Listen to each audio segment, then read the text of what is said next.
É encerrado o grande expediente. Passamos ao espaço de pequenos expedientes.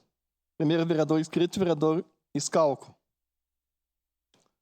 Vereador agradece e abre mão. Vereador Felipe agradece e abre mão.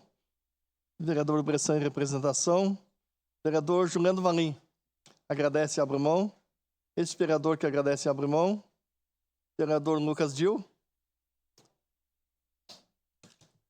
Obrigado, presidente, nobres colegas.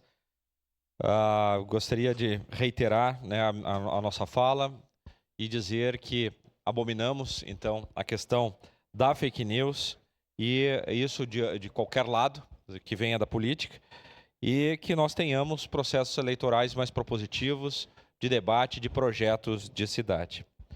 Mas também queria aproveitar, presidente, esse espaço que não pude fazer nos votos, fazer um voto, né, de pesar, né, pelo falecimento de Cláudio Troian, aos 72 anos, né, o produtor cultural aqui de Caxias, e como ele dizia mesmo, um agitador cultural, né, então lamentar, né, pelo falecimento deste que tanto labutou pela cultura do município, né, falecimento de Cláudio Troian aos 72 anos ontem, então nossos sentimentos a todos os amigos e familiares também. Obrigado.